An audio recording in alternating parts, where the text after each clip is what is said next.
Jennifer Quiroz, encargada del programa Salud Bucal de INAVIE. Por quinto año consecutivo estamos realizando el Día Nacional del Cepillado, una iniciativa de la Presidencia de la República para reforzar la importancia del cuidado de los dientes. Estamos realizando esta actividad en conjunto con el Servicio Nacional de Salud, Colgate, la Asociación Odontológica y este año con las estancias infantiles. Estamos abarcando un total de 60.000 estudiantes a nivel nacional. En el INAVIE somos bienestar. En los últimos 6 años, el gobierno del presidente Danilo Medina ha invertido más de 70.000 millones de pesos en alimentación escolar. Este año escolar 2018-2019, más de 22.000 millones. Más de 4.000 centros educativos están en jornada escolar extendida.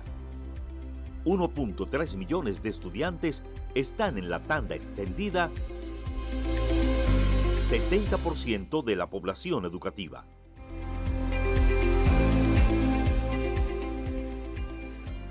$1.168 suplidores MIPYMES son los responsables de la elaboración con calidad de la alimentación escolar. Diariamente, los estudiantes se van a sus casas con el 70% de los nutrientes requeridos. Así estamos construyendo una nación de bienestar. En el INAVIE somos bienestar.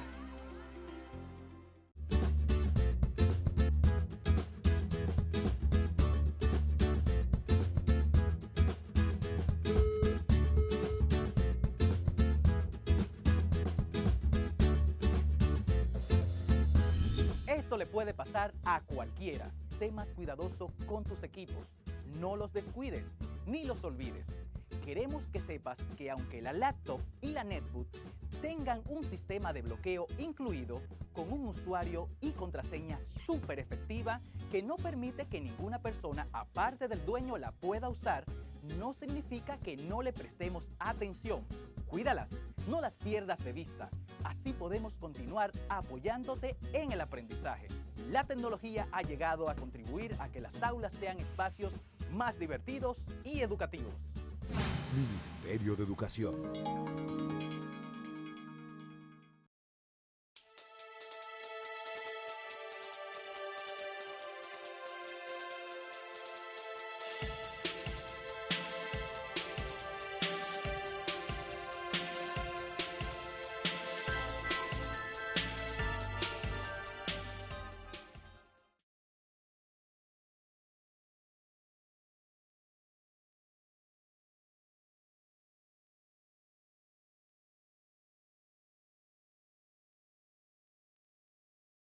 Del programa, ya que el compañero Víctor Tineo se excusó.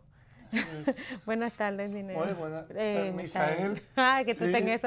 Creí que estaba distraído. No, ¿qué hay? Buenas tardes, ¿cómo está todo? Ay, bien. Muy buenas tardes a todos los amigos y amigas televidentes, los que nos sintonizan a esta hora de la tarde, 5 a 6 de la tarde, el lunes, miércoles y viernes. Sí.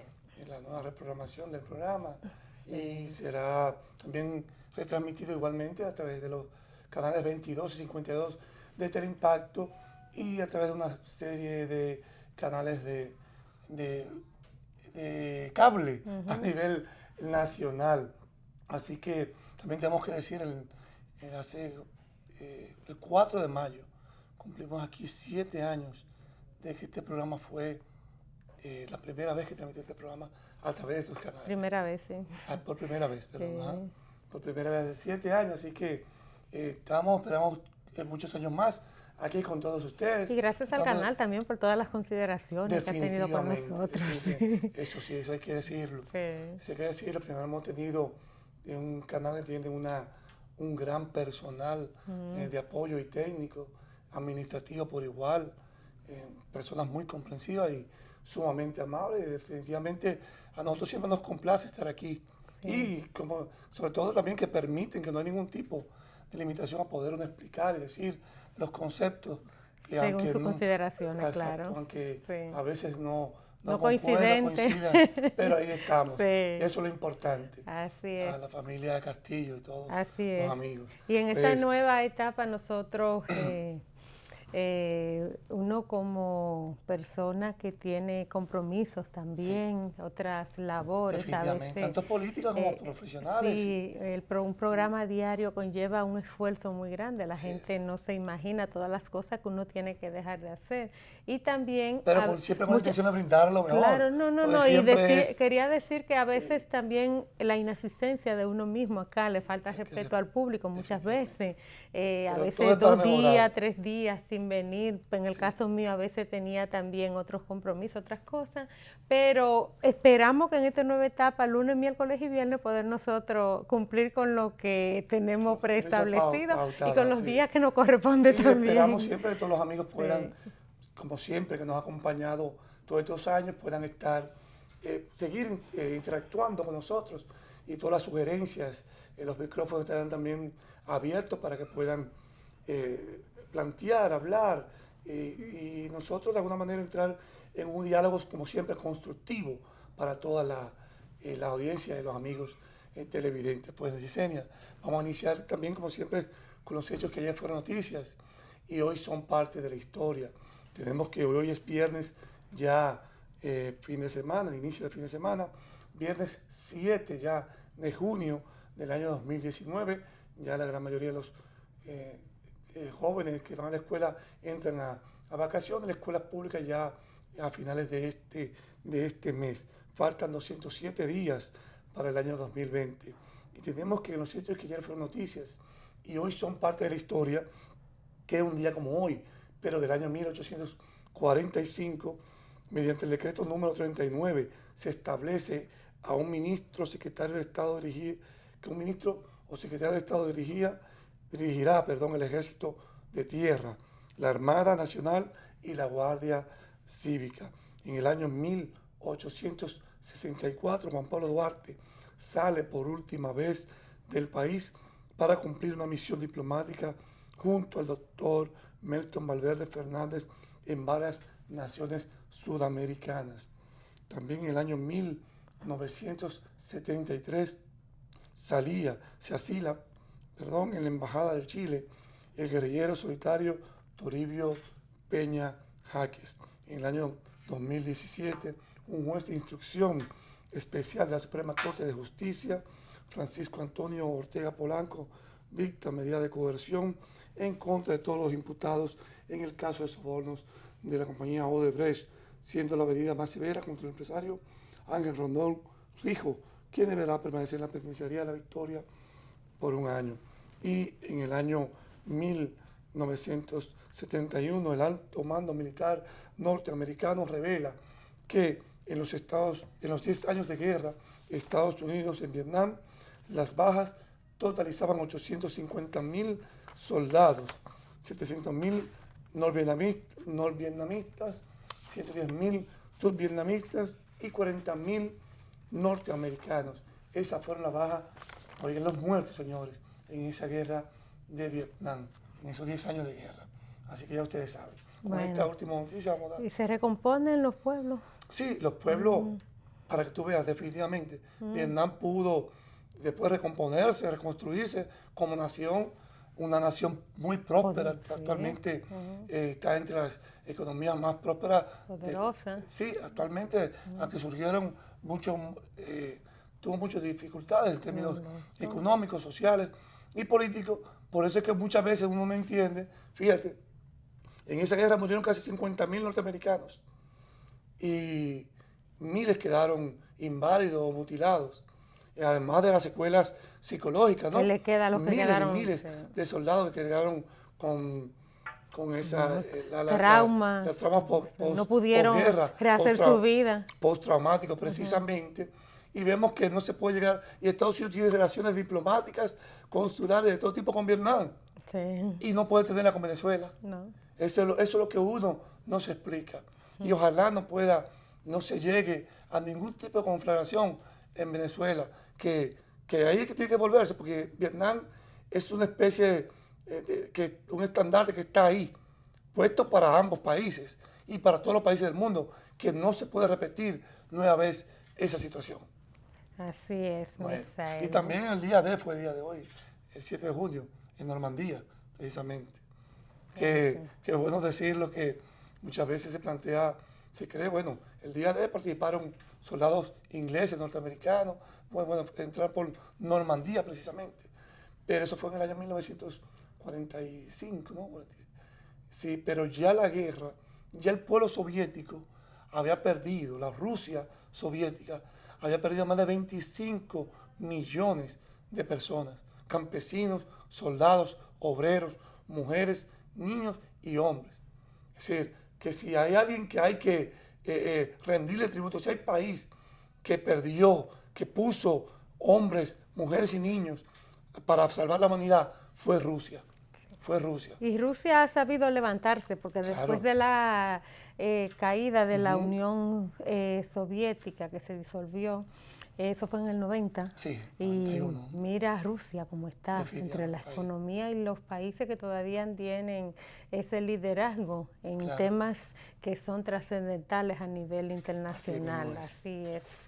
Y, y China, que no le ha tomado tanto como Estados Unidos. Bueno, ahorita vamos a hablar un poquito porque el Grupo de Lima, ahorita vamos a hablar en los términos internacionales, que el Grupo de Lima le pide a China, a Rusia, a Irán, que no se metan con Venezuela, a Cuba y a Turquía, que dejen Venezuela, que no se la abandonen, que la abandonen rápido para nosotros poder dividirla por pedazos, comérnosla como buitres. No, a Venezuela no su petróleo. Bueno.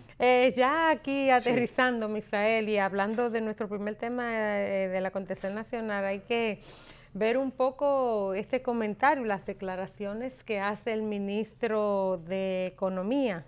¿Es así, Misael? El ministro de Economía. Sí. El ministro de Economía del gobierno, Isidoro Santana. Isidoro Santana, sí. Que dice Isidoro Santana, dice la prensa que si nadie se lo preguntara, porque fue a él que parece que hace días quería hablar del tema, no encontraba el momento propicio y aprovechó la oportunidad de que se encontraba frente a las cámaras. Dice que una eventual modificación a la Constitución no es correcta, que no es el momento para ello.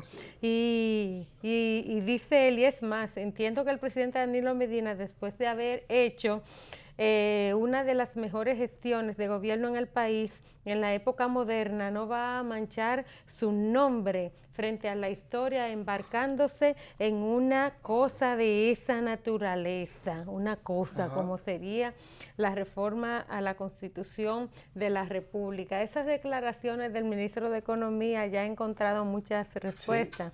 De muchos dirigentes también del Partido de la Liberación Dominicana. Elpidio Báez le dice que a él no le duele el partido, porque él es de la sociedad civil, que él no hizo campaña con Danilo y que él llegó a ocupar esa función de ministro porque él es representante de la sociedad civil. Por lo tanto, no tiene una vida partidaria que le lleve a preocupaciones sobre cuál sería el futuro del Partido de la Liberación Dominicana.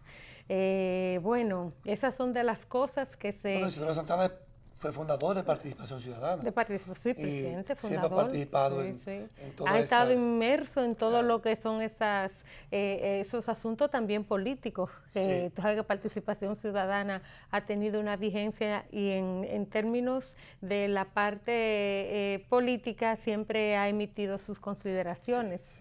Eso es lo que se ha visto, que ese movimiento, cuando el gobierno anda por un lado, Participación Ciudadana está por otro. O sea que de alguna manera el tema está sobre el tapete. Pues bien, esto es de lo que se está viendo y se verán muchas cosas. Recordemos lo que pasó con Gedeón Santos, recordemos también lo acontecido, según se dice, con Franklin LaBour, recordemos también otras opiniones que se han emitido. En este caso no es porque tú no tengas el derecho de decir lo que tú consideres en un determinado momento. En este caso se considera que no es oportuno embarcarse en una reforma constitucional. En este caso es que él tiene un jefe no político en este caso, tiene un jefe que es su presidente, y el presidente no se ha referido todavía al tema y dice que en los próximos días se tomará una decisión. Cree uno que la prudencia en este caso debe primar, que es lo que le falta a muchos, no solo PLDistas, muchas personas y a muchos funcionarios también del propio gobierno. Sí, eso tú dices, la prudencia es una palabra muy importante, interesante, ¿no? Sí. Muy, muy interesante, porque la prudencia te permite precisamente, y quizás deban de alguna manera asimilarse al señor presidente. Es decir, el presidente conoce cuándo puede dirigirse, cuándo las palabras son oportunas, cuándo no, cuándo las cosas no son, como dice él en una entrevista, no es de mecha corta, no explota, no es emotivo, no sale. La emotividad está acabando. Porque el que dirige una nación, el que dirige más en este país, donde confluyen tantos intereses, precisamente por los diferentes sectores de clase, que tú tienes que de alguna manera manejarla como el buen boyero. Armonizarse. Armonizar cada uno muchas veces, cada uno de sus intereses que son disímiles entre sí. Y muy distintos. Y muy distintos y disímiles y con intereses muy, muy marcados. Y tú ves muchas veces que un profesional, un gran intelectual, se parece muchísimo pensando a un pequeño burgués pobre de un barrio. O un pequeño burgués pobre de un barrio se parece pensando a un economista, a un doctor. Es decir, estamos hablando con muchísimos sectores y personas. Por consiguiente, cada vez que se hace uso de la palabra, sobre todo aquellos que tienen responsabilidad de dirigir, deben de saber mantener el uso adecuado de cada palabra, de pensarla una y otra vez cuando piensa decirlo o cuando piensa hablar. En este caso, Isidoro Santana, uno, como tú dices, uno no puede extrañarse porque vendrán otras cosas, como que dice la Biblia, muchísimas otras cosas más se verán. Sí. Como diría el abuelo uno, este mundo hay muchísimas cosas que se verán, muchísimas más. Isidoro Santana, hay que ver, es quizás un gran economista, pero no lo hemos visto como un gran político. La política es para los políticos. Si la política es para las que son las ciencias políticas, tiene que conocer, tiene que estudiarla, tiene que estar, él puede hablar, e incluso uno muchas veces se sorprende porque, bueno, tú me dices, ¿cuándo entonces será el momento que considere Isidoro Santana que es el oportuno para reformar la Constitución? Porque debe decirlo. Si dice que no es ahora el momento, ¿cuándo sería? Mañana, pasado, dentro de un mes. Eso tendría también que explicarlo. Entonces, en este caso, el que define eso no puede ser Isidoro Santana, no debe ser. Lo definen las fuerzas sociales. Eso es lo que define al fin y al cabo. No lo define, ni siquiera está por encima del propio presidente de la República, está por encima de Leonel Fernández, está por encima también por el PLD, porque las fuerzas sociales en un momento dado son lo que determinan en qué momento se da un acontecimiento social o político y cuándo no. Ahora, ¿qué sucede? Tú lo que hacen los partidos políticos, representados en este caso por los diputados y senadores, es que interpretan esa condición.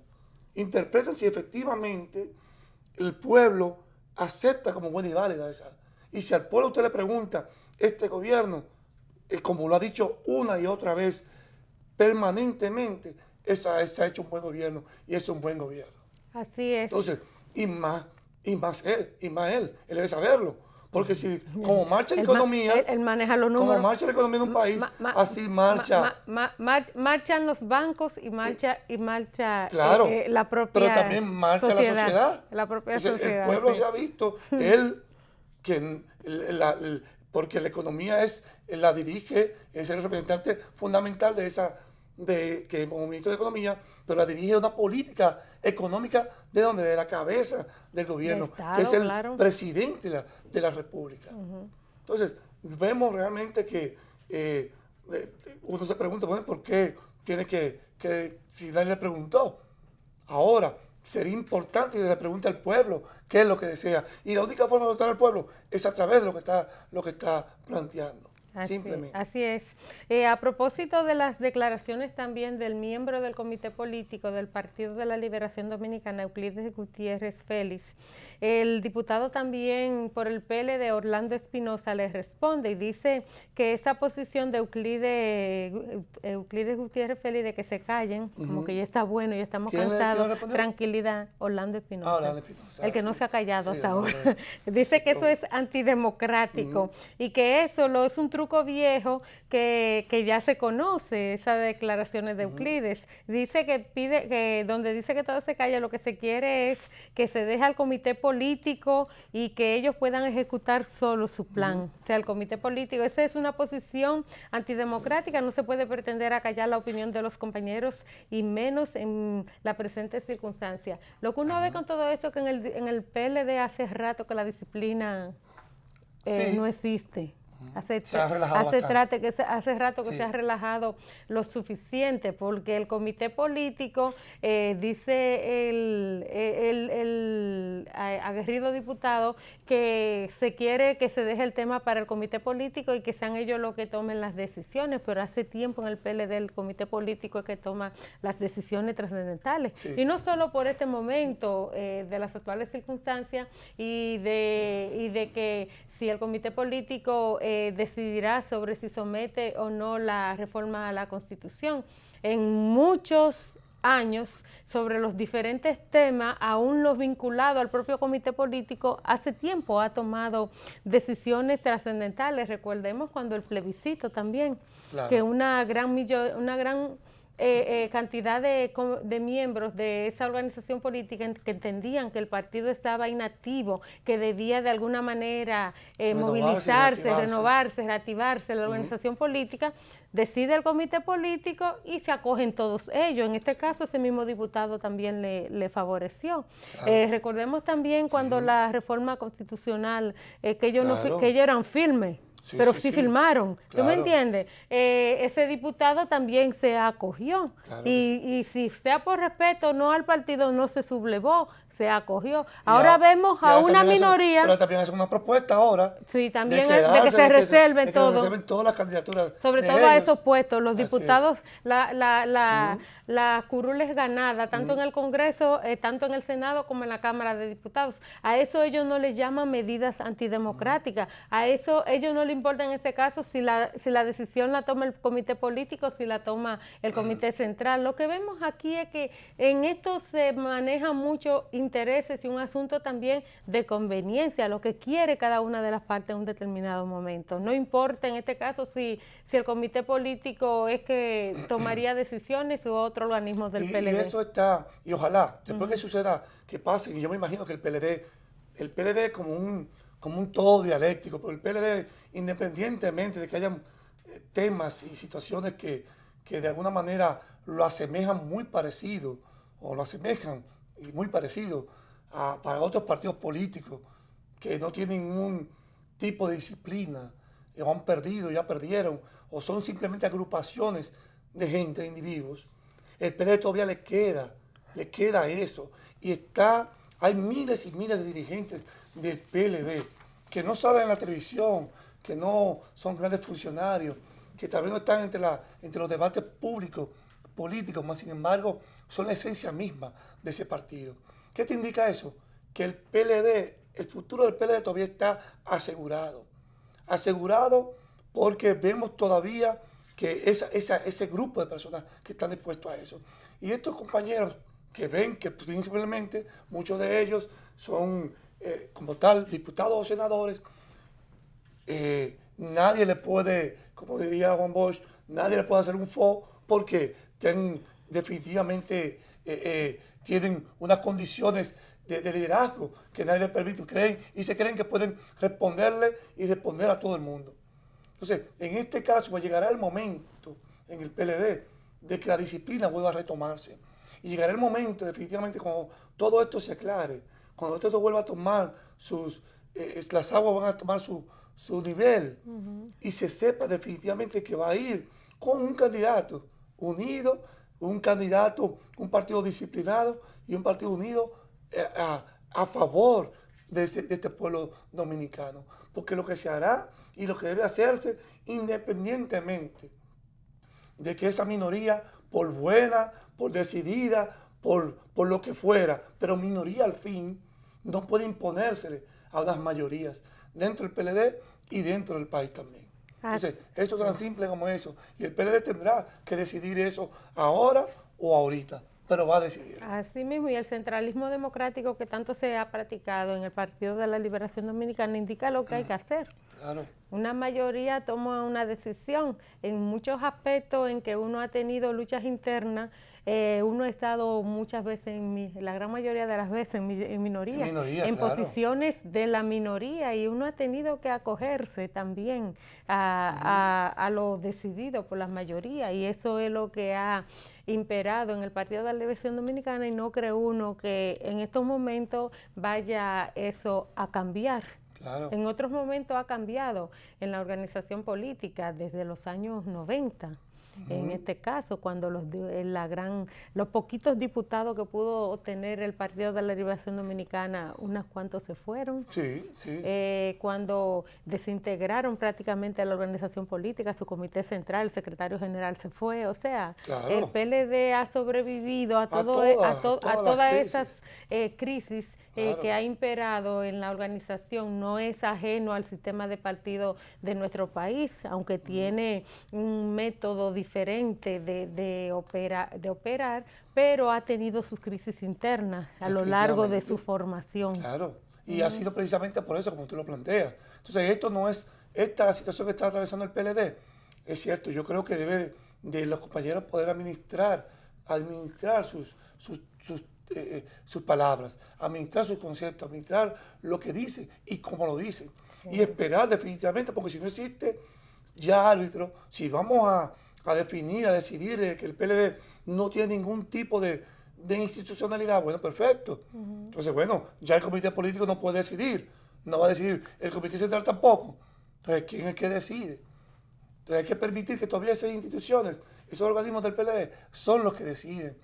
Y todavía son los que tienen la autoridad y lo creado estatutariamente y en términos también de autoridad política ante los compañeros. Sí. Lo tienen esos organismos. Y eso es lo que tenemos que tratar de respetar por los días venideros. Así es, Misael. Otro tema que vamos a hablar y que no es de política, pero que sí es sensible en términos sociales, es el que tiene que ver con el diálogo tripartito entre los sindicalistas, los empresarios y el gobierno, representado por el Ministerio de Trabajo. Dicen el presidente de la Confederación Nacional de la Unidad Sindical, Rafael Pepe Abreu, que lo que le ofrecieron los empresarios, la propuesta de ellos fue una miseria. Hablaban de un 12% de aumento salarial y dice Pepe Abreu que esos son 61 pesos diarios y que eso estaba condicionado también a la reclasificación de las empresas. Imagina. Tú sabes que cuando se reclasifica en la empresa, muchas empresas que tal vez pagan un salario mínimo un poco más alto y que tengan una categoría porque sean microempresas, el salario mínimo para esas microempresas será sumamente inferior tal vez a lo que pagan en los actuales momentos. Entonces que ese 12% también estaría condicionado a esa reclasificación, que es lo que están abogando, por lo que están abogando los empresarios desde hace mucho tiempo. Esa reclasificación está establecida en la ley 187-17, o sea que tiene 2 años sin ponerse en funcionamiento. Dice Pepe Abreu que aceptan discutir la reclasificación, pero con un plazo de 120 días. Okay. Y dice que para ello tendrán que estar en el mismo lugar, óyeme quién, el policía, le decíamos al FMI, ¿cómo que se le dice? La policía económica. Bueno, aquí es la DGII. Bueno, sí. Estamos hablando de la Dirección de Impuestos Internos, el Ministerio de Trabajo, Industria y Comercio, la Tesorería de la Seguridad Social, todas tienen competencia en este tema. Sí, claro. Técnicos de los empresarios, técnicos del movimiento sindical, y de ahí, dice él, se discute la evasión también, y toda una serie de subterfugios, ajá, es una palabra muy técnica, está utilizando él, que aquí se montan para se montan, ¿verdad? Y que implican hasta ciertas contabilidades que llevan a algunos niveles las empresas, aquellas contabilidades maquilladas, a propósito de la evasión del ITEVI en nuestro país, que todavía ronda, se dice que un 40% más o menos, que todavía impuestos internos, aún con todos los mecanismos que tiene y aún con todo lo que está haciendo, todavía no está no ha podido ponerla en los niveles más bajos. Bueno,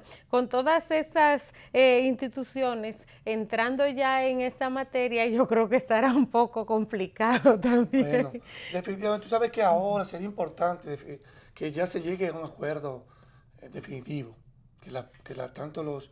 y uno se pone a pensar que este problema del aumento salarial no debe ser un problema.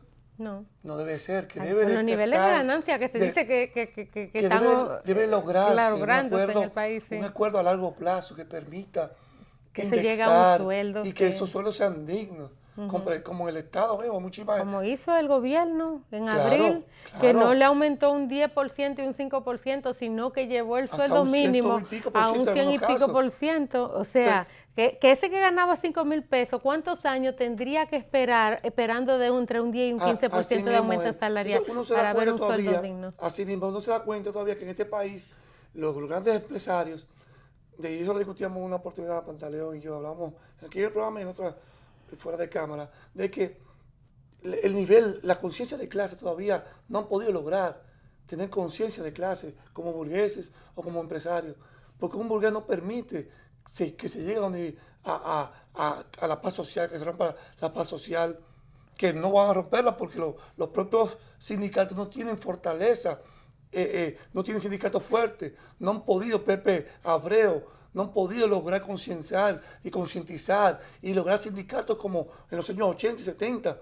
que eran sindicatos fuertes. Han perdido vigencia. Definitivamente, entonces no pueden, tienen que negociar en debilidad. En debilidad, en desventaja, porque son débiles y tienen muchas veces que aceptar lo que el patrón le quiera otorgar. Pero en este caso no es un tema simplemente de que, bueno, mira, en vez de si tú quieres un 5, yo te voy a dar un 10 para que podamos lograr un nivel de que primero tú mejores tu condición y esos empresarios saben que si le pagan un sueldo a esos obreros van a vender más. Claro, van a comprar a nivel de consumo, van a comprar más.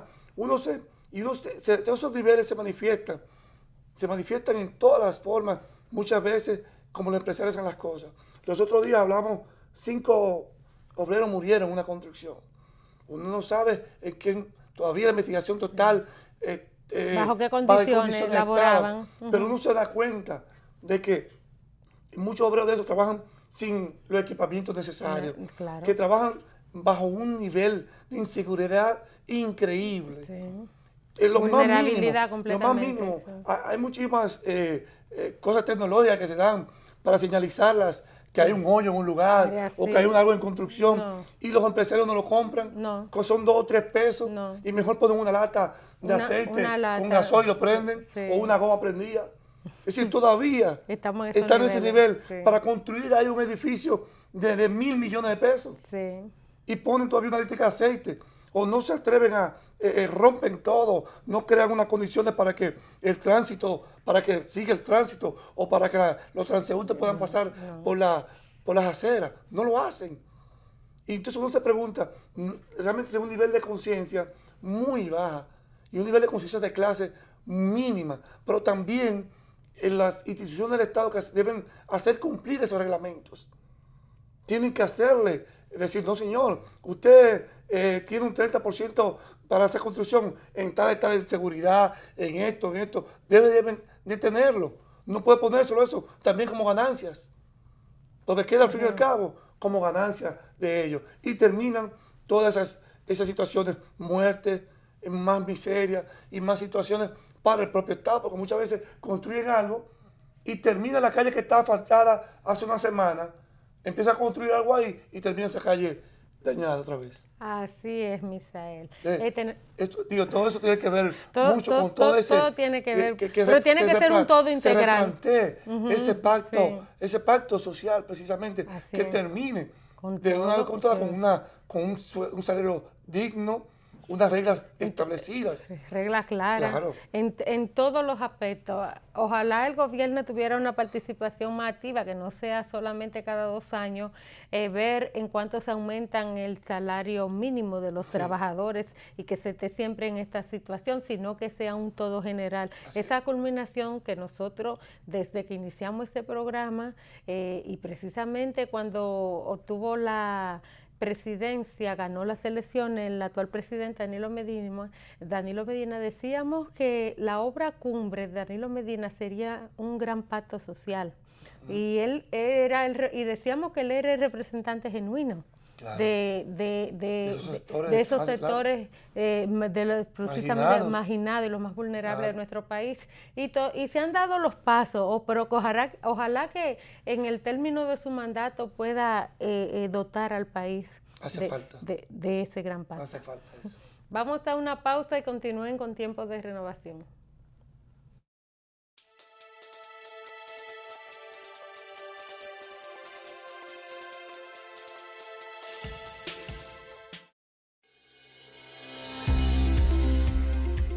En los últimos 6 años, el gobierno del presidente Danilo Medina ha invertido más de 70.000 millones de pesos en alimentación escolar.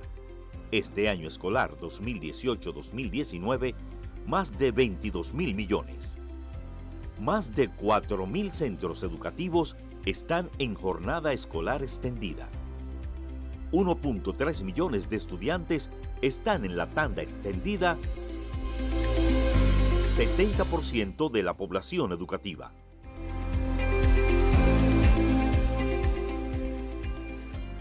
$1,168 suplidores MIPYMES son los responsables de la elaboración con calidad de la alimentación escolar. Diariamente, los estudiantes se van a sus casas con el 70% de los nutrientes requeridos. Así estamos construyendo una nación de bienestar.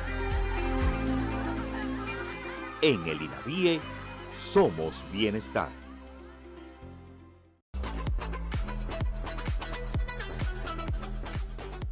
Jennifer Quiroz, encargada del programa Salud Bucal de INAVIE. Por 5º año consecutivo estamos realizando el Día Nacional del Cepillado, una iniciativa de la Presidencia de la República para reforzar la importancia del cuidado de los dientes. Estamos realizando esta actividad en conjunto con el Servicio Nacional de Salud, Colgate, la Asociación Odontológica y este año con las estancias infantiles. Estamos abarcando un total de 60.000 estudiantes a nivel nacional. En el INAVIE somos bienestar.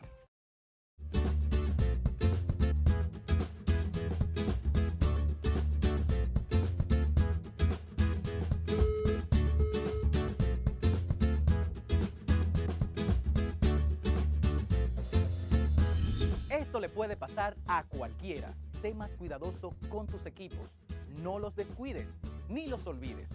Queremos que sepas que aunque la laptop y la netbook tengan un sistema de bloqueo incluido con un usuario y contraseña súper efectiva que no permite que ninguna persona aparte del dueño la pueda usar, no significa que no le prestemos atención.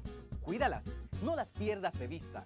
Así podemos continuar apoyándote en el aprendizaje.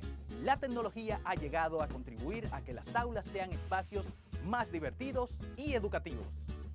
Ministerio de Educación.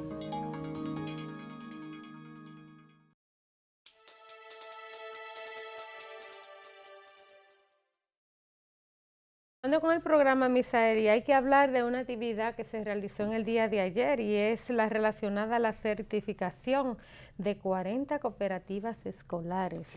El Instituto de Desarrollo y Crédito Cooperativo, IDECO, mediante la ley 4227-55 otorgó la certificación a los estudiantes que están incorporados en estas cooperativas, estamos hablando del mundo del cooperativismo, cooperativismo, sí, así es. sí. Dice el director que conjuntamente también estuvo acompañado del director ejecutivo del Instituto Nacional de Bienestar Estudiantil, definitivamente fue una actividad del Instituto Nacional de Bienestar Estudiantil. Definitivamente fue en su labor de representante directo y fue la creación de 40 certificación de 40 cooperativas estudiantiles. Es un mecanismo sumamente interesante. Y como IDECOP, como es la institución que certifica esas, certifica estas cooperativas, o todas las cooperativas del país, según la ley que tú has dicho, certificó estas 40 cooperativas estudiantiles del Instituto Nacional de Bienestar Estudiantil en 10 regionales. Eso es sumamente Estamos hablando de que esa cooperativa funcionan en los centros educativos. En los centros educativos, exactamente. Y que son presididas por los estudiantes. Son presididas de manera, por motus propios, se reúnen, un profesor es el que lo asesora, ellos mismos crean su propia mecanismo Tiene que ser un profesor en matemáticas. Sí, de cooperación y inmediatamente, de alguna manera, y este es el caso ahora, es la primera vez que están siendo certificadas. ¿Son las primeras? Son las primeras 40. Dice que funcionan 200 y pico. Exactamente, 222 en total, pero ya certificadas como tal, aunque algunas de ellas tienen varios años que están vigentes, pero ya estas cooperativas, como todas las cooperativas que nacen con pequeñas, nacen con pequeños capitales del aporte de cada uno de los miembros. De los mismos estudiantes. Que son los estudiantes en este caso. En este caso son estudiantes. ¿Y qué permite eso? Como en efecto el cooperativismo, que es fundamental, la asociatividad, la solidaridad, el bien común. El ahorro. El ahorro. Incentiva el ahorro. Incentiva también, y sobre todo, que tú puedas el buen administrar los bienes tanto propios como de la escuela. Entonces, estas cooperativas permiten, dentro de los clubes escolares, también permiten hacer viajes, campamentos infantiles de ellos mismos. ¿Y se podrán prestar dinero? No prestar dinero, sino ya son en bienes, en servicios propios de la comunidad escolar, en el centro educativo. Así es. En este caso, por ejemplo, uno se imagina, uno ve a veces muchas imágenes, por ejemplo, y esos estudiantes que conforman esa cooperativa, y me imagino yo que los estudiantes que estén en edad, en este caso, porque si es un centro educativo donde hay niños, los niños no están en edad tampoco para ser parte de esa cooperativa. Ya tendría que ser a una edad determinada para tú ser parte de la cooperativa, porque tú también tienes que aportar.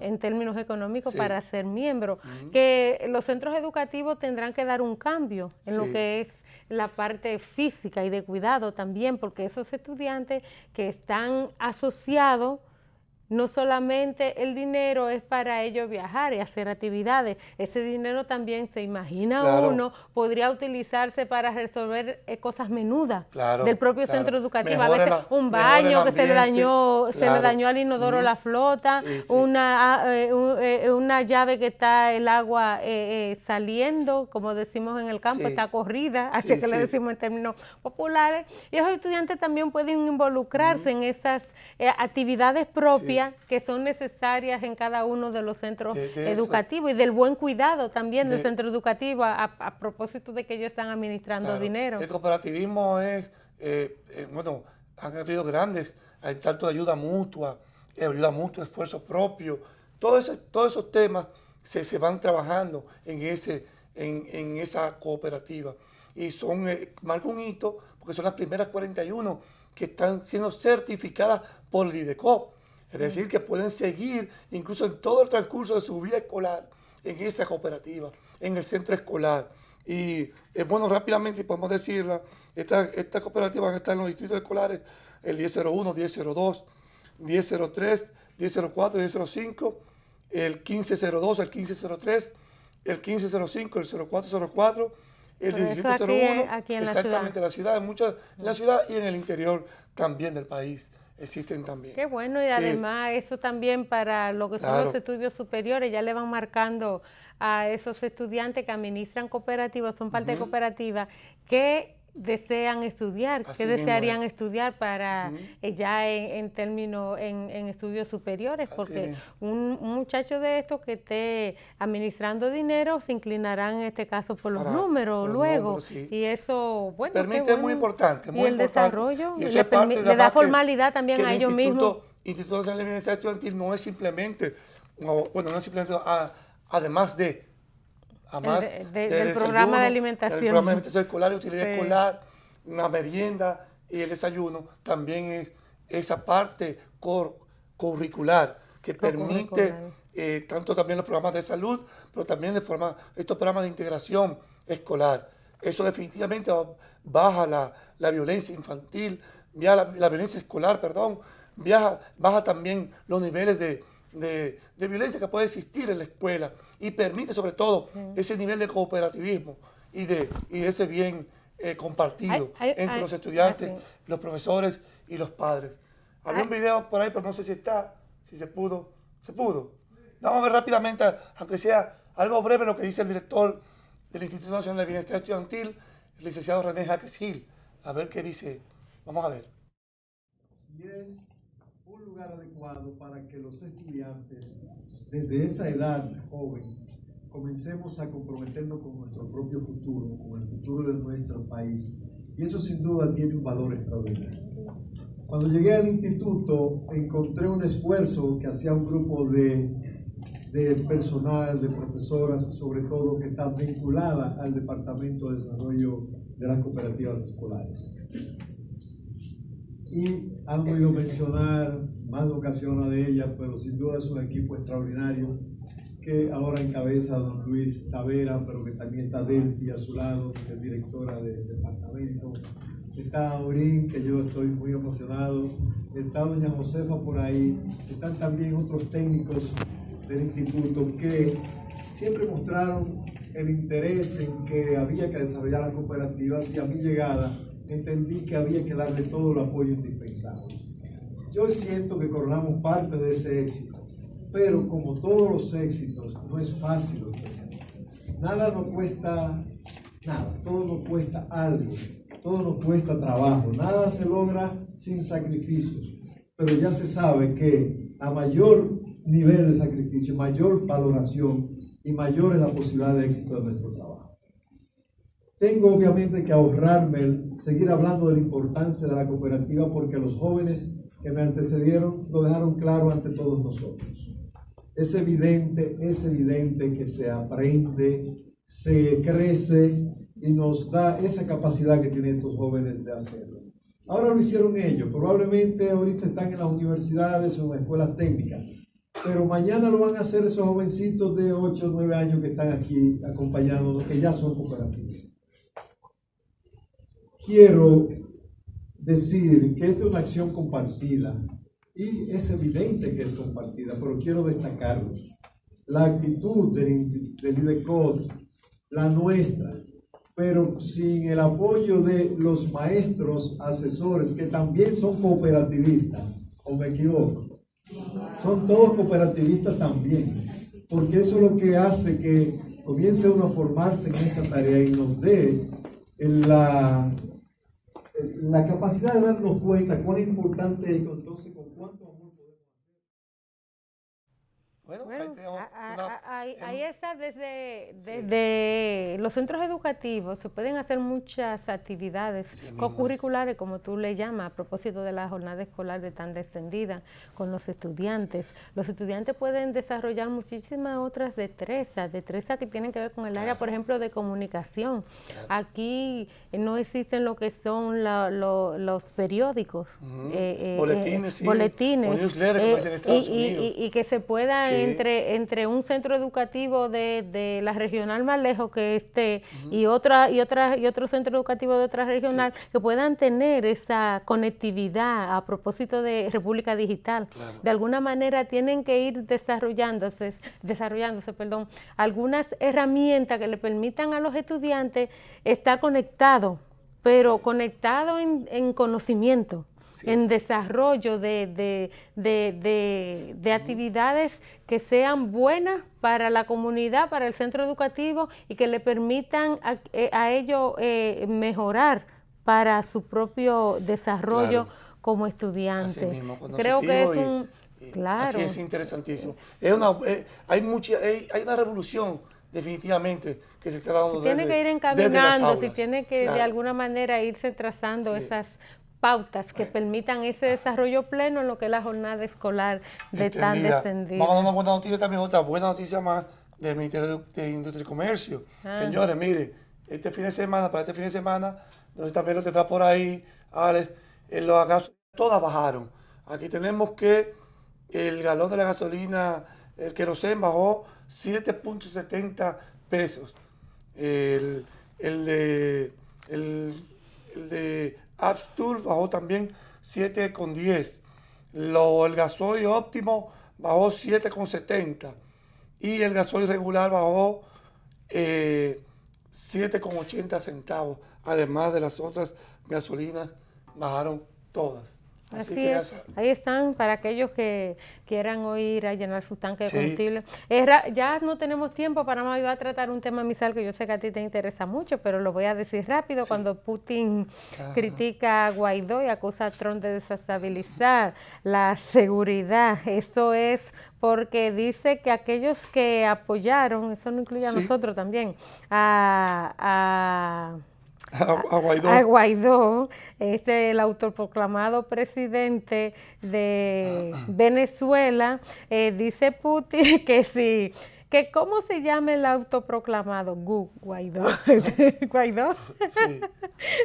Es una persona maja, eso será un término que ellos tienen allá, que no. Sí. Una actitud hacia él, mi actitud hacia él es normal, dice, pero si introducimos esta práctica, este modo de llegar al poder, la persona se para en una plaza, alza la vista hacia el cielo y ante Dios, se proclama jefe de Estado. ¿Eso es normal?, se preguntó el mandatario antes de responder con ese proceder habría caos en todo el mundo. Dice, elijamos así al presidente de los Estados Unidos, donde sea, o elijamos así al primer ministro británico, eso por poner la grande economía, ¿verdad?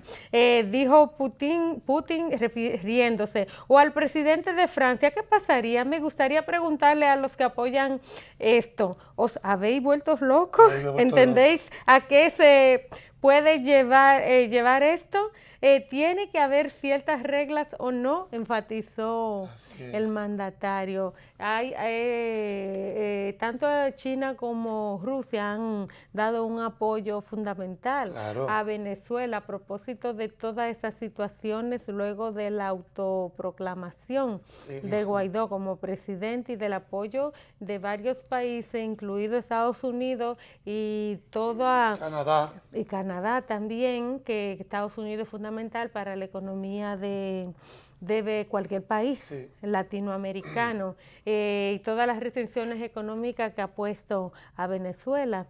Me gustó mucho una entrevista que hizo el periodista Ignacio Ramonet, y él decía, imagínate tú que el país se está ahogando, pero ahí Estados Unidos lo tiene exprimido. Sí, así mismo es la situación. Tú te das cuenta definitivamente, ya Putin y China, en el marco de eso rápidamente, reiteraron su apoyo irrestricto e incondicional a Venezuela y al presidente legítimo de ese país, que es el señor Nicolás Maduro Moros. Por más autoproclamado que sea Guaidó, por más que su esposa arranque por ahí 2 meses a vacacionar y de que haciendo contacto como primera dama y tenga que pasar por migración normal, presentando un pasaporte. Bueno, allá ellos si se creen eso. Es como dice Putin, es una locura. Y si el mundo se está, eso es lo que está definiendo, esas personas, esos países que llegan a ese marco de locura, se pone eso como norma de que cualquier loco viejo se proclama en una plaza y es apoyado por otros países para ser presidente. Los mundos, lo que va a caer en un caos, en una anarquía. Entonces, estamos en eso, en que si no se detiene eso, esa locura, va el mundo cual va a seguir cayendo en un caos, en una anarquía, y eso es lo que hay que retomar, el derecho internacional, la legalidad internacional representada por los mecanismos internacionales, que son la forma de elegirse los presidentes, aún nos guste o no nos guste. Es a través de las elecciones, como fue electo Nicolás Maduro, porque incluso fue la OEA fue allá, y aquí el representante de la OEA, ¿quién fue? Fue Leonel Fernández, y estuvo allá, y dio como buena y válida las elecciones que fue electo Nicolás Maduro. Bueno, pues ya no tenemos sí, tiempo, Misael, para más. A ustedes, como siempre, las gracias por acompañarnos durante esa hora completita de programa. Misael María, Yesenia Castillo, les deseamos, pasen feliz viernes, resto del fin de semana, que está un poco caluroso. Así es. Aquí no hay fuentes de agua donde la gente en los parques puedan mojarse, puedan... Eso no es una cultura todavía propia de este país. El cabello se moja después que tú vas al salón. No puede ser parque acuático ahí mismo en Willy. No hay cultura. Los parques se cierran aquí, son contemplativos. Sí. Bye. Sigan con Teleimpacto. Iba a decir, vamos a una pausa. Sigan con Teleimpacto, que viene Manuel Fermín con Al Final de la Tarde. Bye. Hasta el lunes.